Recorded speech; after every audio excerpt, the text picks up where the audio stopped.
El motivo de esta cápsula es darte información comparativa de lo que está ocurriendo en Europa con respecto a los países latinoamericanos que apenas están entrando en la fase acelerada de contagio de la epidemia del COVID-19. La idea no es asustarte, al contrario, tienes que estar informado y actuar con serenidad y conciencia, ir a fuentes oficiales y comprobar que la información que recibes es adecuada. En este video pusimos todas las fuentes y si alguna información te parece controversial, al final del video tendrás todos los links que utilizamos de las páginas oficiales para que compruebes por ti mismo la información. Te invitamos a tomar las decisiones más correctas para que puedas ayudar a desacelerar al máximo la epidemia sin recurrir al pánico ni a excesos. Es muy interesante tomar el caso comparativo de Italia. ¿Por qué ese país?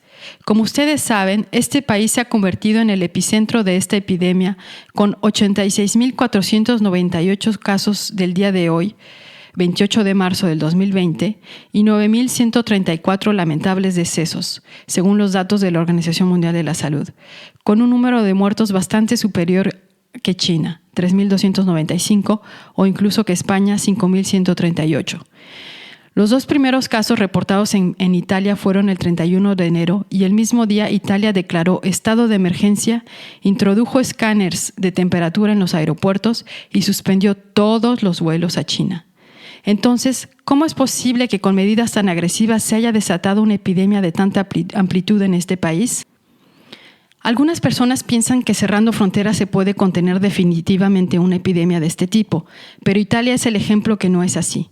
Lo único que se puede lograr es provocar el desaceleramiento de la epidemia, pero tan solo por días, si acaso semanas. Italia había reportado 2 casos el 31 de enero y un tercer caso el 6 de febrero, y no reportaron ningún caso más hasta la aparición de 2 muertos en 24 horas el 21 de febrero. Esto levantó la alerta y a partir de ahí el número de casos mortales no dejó de crecer de manera exponencial. ¿Por qué no se puede detener definitivamente? Muchos se deben de preguntar, ¿por qué no la detienen? Cierran todos los países contaminados y que los aíslen. No se puede detener porque la gran mayoría de los países no son totalmente autónomos y el comercio tiene por fuerza que continuar.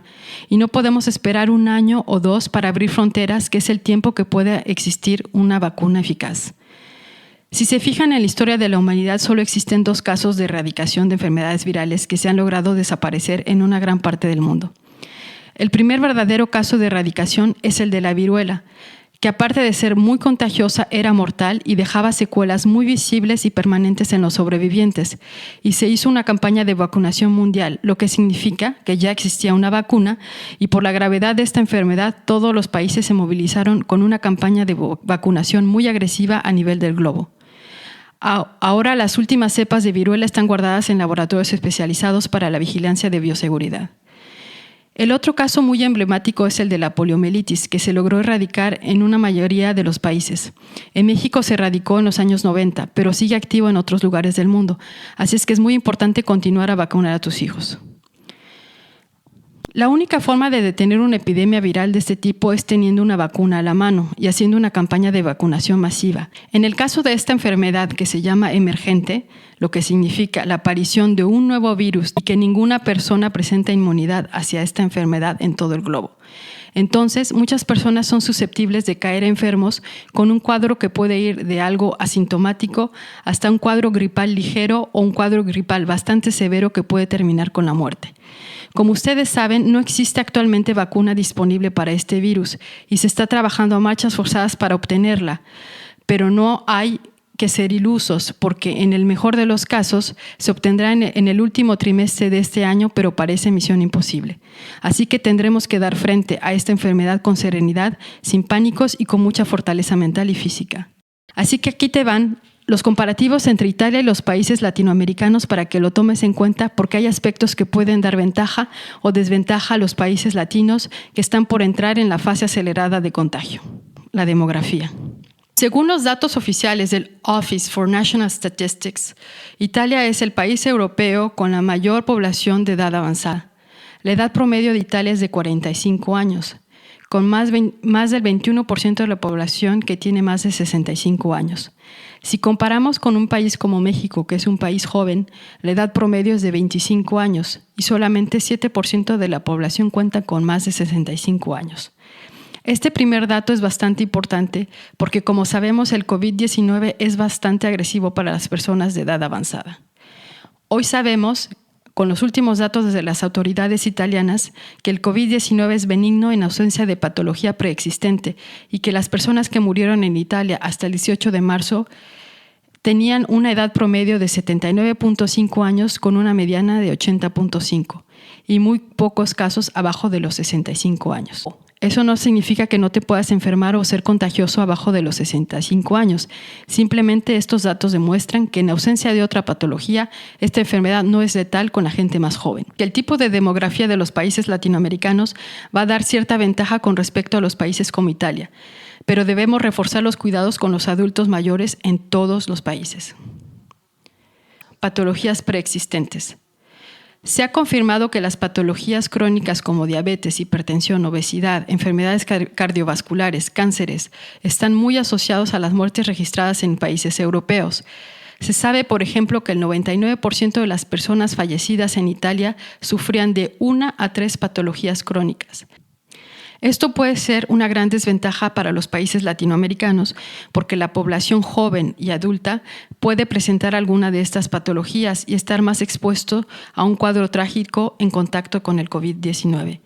Así que debemos poner mucho énfasis en proteger a este tipo de personas en nuestros hogares, tomando medidas reforzadas de vigilancia y protección con ellos. Una característica de Italia con respecto a otros países europeos y que pocos especialistas han mencionado para entender el porqué de tantas muertes en Italia es el hecho que es el país con mayor porcentaje de Europa de cohabitación entre jóvenes de 15 a 29 años y sus padres, llegando hasta un porcentaje de 80.6 personas que viven en este tipo de condiciones, porque las familias sufrieron más de la depreciación de la calidad de vida, obligando a los jóvenes a quedarse más tiempo en casa antes de poder tener su propio hogar. Lo que significa que jóvenes de casi 30 años entran en contacto todos los días con personas que pueden tener una edad ya bastante avanzada por el tipo de natalidad tardía en Europa. Esto puede explicar en cierta forma por qué hubo una transmisión tan rápida hacia los adultos mayores en contaminación comunitaria. Este tipo de cohabitación también existe en países como Eslovenia, Grecia y España. Y lo que puede explicar que España también está entrando en un cuadro de transmisión a la gente adulta mayor muy similar. Si se fijan ya en el caso de Francia es menos común cohabitar con sus padres. Aquí lo importante es resaltar es que en los países latinoamericanos es muy común la cohabitación de varias generaciones bajo el mismo techo. Y en esto queremos hacer énfasis, porque a pesar de que los abuelos o los familiares con alguna condición crónica pueden estar confinados y protegidos, la gente que tendrá que salir porque su trabajo no le permite quedarse en casa o incluso para salir a comprar cosas para comer, deberá tomar medidas reforzadas al regreso a casa, como lavarse las manos inmediatamente al llegar y dejar los zapatos en la entrada. Esperamos que este comparativo te sirva para tomar conciencia de cómo puedes contribuir a proteger a tus familiares y amigos frente a una futura fase de aceleración de contagio en los países latinoamericanos.